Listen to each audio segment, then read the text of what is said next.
Ito mga boss, napanood ko kanina sa post ng Viva Promotion. Isang impresibong panalo po ang nagawa ni Alvin Kamike. Dumayo ito sa Tanzania at nakalaban niya si Ibrahim Mafia. Ayon sa video mga boss, 2 beses niya pinabagsak itong si Ibrahim Mafia. Dahil sa kanyang malamasong kamao na over right hand, talagang sapul sa muka. Yung unang bagsak niya mga boss, marami ang nagsasabi na mukhang dadayain ito ng referee. Pero tansya ko dito mga boss, sinisigurado lang ng referee na ayos itong boxer nila. Dahil matindi yung pagkabagsak niya. Hindi naman pwedeng pagkatayo papalabanin ka kagad. Rules yan ng referee na kailangan paggalawin ka muna, sumunod ka sa instruction niya. Para makita ng referee na ayos ka pa. Okay naman yung ginawa ng referee dito mga boss kasi tumayo naman agad yung boxer at sumunod sa instruction ng referee. Kaya tinuloy pa rin ang laban. Dahil hindi pa nakarecover itong African, sinundan ngayon ng malupit na banat. 2 magkasunod na over right hand ang tumama sa ulo niya kaya bumagsak ulit. Nagdesisyon na ang referee na awatin na ang laban dahil groggy na talaga, hindi nakakayanin. Dahil kung ipilit pa pwede nang mapahamak itong African.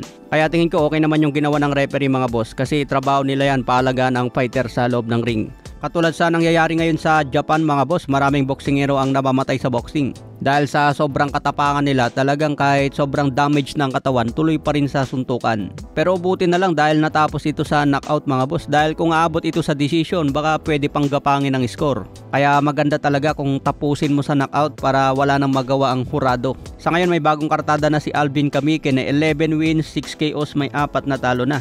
May alias ito na Pitbull Tyson. Edad 28 pa lang ito mga boss. Ang kalaban naman niya dating undefeated, may bago ng kartada na 13 wins, 9 KOs, may 1 talo na. Edad 23 pa lang itong nakalaban niya mga boss. Sa iba pang balita, Beryl Ortiz sinabing hindi raw maiiwasan na aakyat ito sa 160 pounds middleweight. Nakanda raw si Beryl Ortiz na harapin ang mga champion ngayon sa middleweight. Katulad na lang kay Erislan De Lara.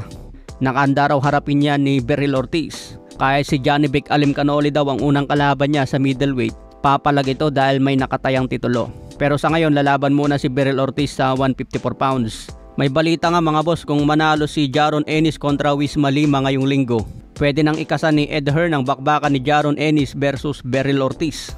Dahil ito ang matagal nang inaasahan na magbakbakan. Kailangan lang ni Ennis impresibo ang panalo niya ngayon kay Wisma Lima.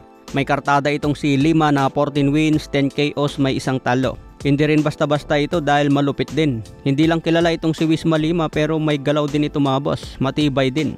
Kaya abangan po natin ngayong linggo ang bakbakan ni Jaron Ennis.